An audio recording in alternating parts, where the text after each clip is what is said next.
आप सभी को जय मसीह। आप लोग कैसे प्रभु की दया से अच्छे होंगे। हे सब शक्तिमान प्रभु जी, आपका धन्यवाद हो। आज का दिन हमारे जीवन में दिया प्रभु, इसलिए धन्यवाद हो। इस दिन को प्रभु आपके हाथ में सौंपते हैं। तो सभी को जय मसीह। आप लोग आइए, आज हम प्रभु के बारे में जानेंगे। स्वर्ग कैसा है और स्वर्ग में क्या क्या है।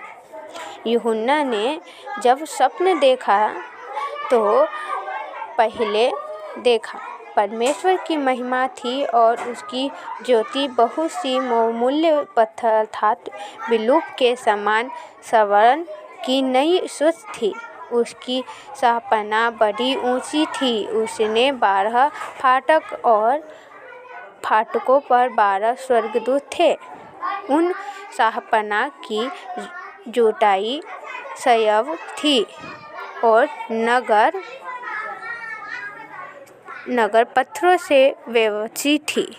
पहली नींव सदर्भ की, दूसरी नींव नियमी की, तीसरी ललटी की, चौथी मरकम की, पांचवी गोवेंद्र की, छठवीं मालिकवा की, सातवीं पीतमीनी की, आठवीं पेरो की मोबी थी, 10वीं लाइसनिक की, 11वीं दुख की और 12वीं याकूब की। वह 12 फाटक 12 मोमबत्तियों के थे और नगर की सड़क स्वच्छ कांच के समान चौड़े सोने की थी और उनमें कोई मंदिर न था, क्योंकि स्वर्ग सर्वशक्तिमान परमेश्वर प्रभु परमेश्वर और उनमें यीशु उसके मंदिर में है।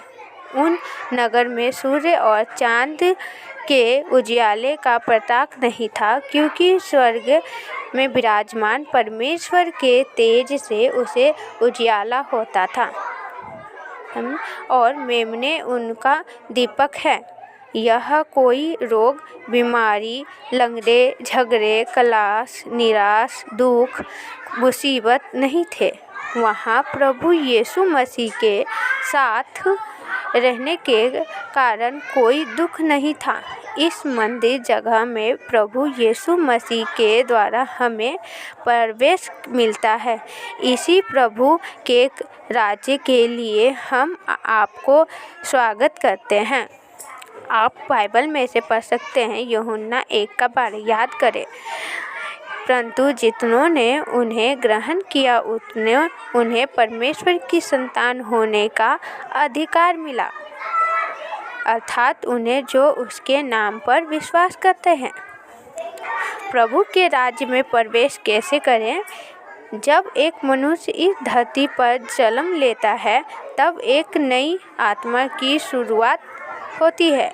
आदम और हवा के पाप के कारण जगत में ही पाप उस बच्चे में होते हैं।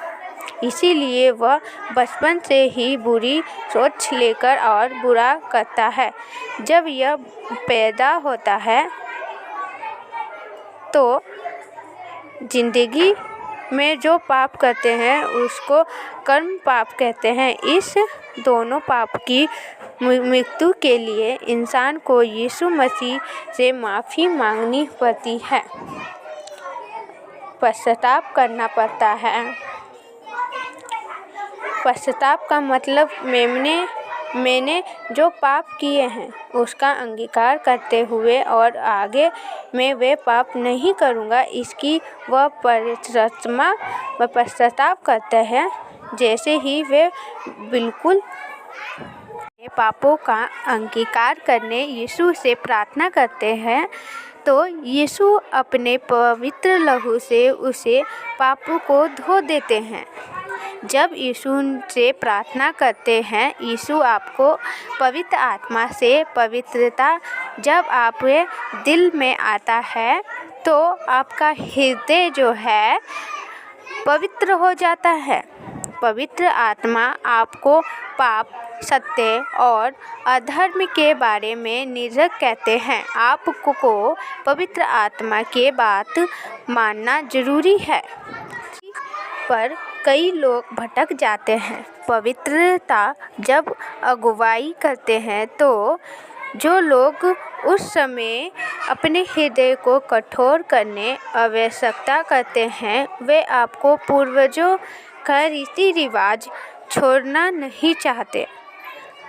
यीशु ने कहा है, मार्ग और सत्य और जीवन में ही हूँ, मेरे सिवा कोई पिता के पास नहीं जा सकता। आप यूहन्ना भी पढ़ यूहन्ना 3:16 भी पढ़ सकते हैं। क्योंकि परमेश्वर ने जगत से ऐसा प्रेम किया, उन्होंने अपना इकलौता पुत्र दे दिया, ताकि जो कोई उस पर विश्वास करे वो नाश न हो परंतु अनंत जीवन पाए।